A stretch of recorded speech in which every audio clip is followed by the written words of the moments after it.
Bonjour. On nous donne une fonction portant sur la fonction ln. On a déjà postulé le cours concernant la fonction ln. Vous voyez la vidéo précédente. Maintenant, là, on nous donne la fonction g, fonction de la variable réelle x, définie sur l'intervalle allant de moins l'infini à 0 par g de x égale à 2 ln de moins x. Petit 1, étudier les variations de g, puis dresser le tableau de variation. Petit 2, calculer g-1 et en déduire le signe de g de x sur l'intervalle allant de moins l'infini à 0. On rappelle que si vous avez besoin d'un enseignant pour l'encadrement à domicile, contactez-nous sur le numéro que nous avons mis, que nous mettons à chaque fois sur toutes les vidéos que nous postulons. Maintenant, on va répondre à la première question. Petit 1, on nous demande d'étudier les variations.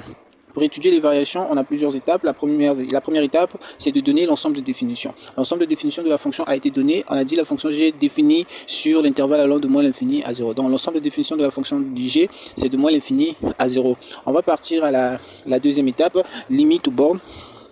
Donc limite ou borne de l'ensemble de définitions. Limite aux bornes.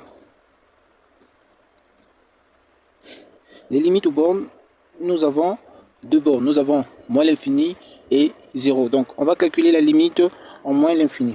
Limite de g de x quand x tend vers moins l'infini égale à la limite quand x tend vers moins l'infini. On remplace g de x par son expression qui est de ln de moins x. Donc c'est égal. Quand on remplace x par sa valeur, moins l'infini, on n'utilise plus la notation ln. Donc on aura 2 ln de moins facteur de moins l'infini. On remplace x par moins l'infini. On aura 2 ln moins fois moins, ça nous donne plus, donc plus l'infini. Ln de plus l'infini, regardez le cours qu'on a postulé précédemment. Ln de plus l'infini, ça nous donne plus l'infini. Donc plus l'infini multiplié par 2, ça donne toujours plus l'infini. Donc on a 2 facteurs de plus l'infini qui est égal à plus l'infini. Donc la limite de g de x quand x tend vers moins l'infini, c'est égal à plus l'infini. Maintenant, on calcule la limite de g de x quand x tend vers 0. On aura limite quand x tend vers 0. On remplace g de x par son expression qui est ln de moins x.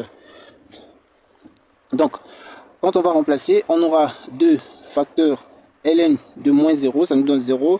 La limite de ln de x quand x tend vers 0, ça donne plus infini.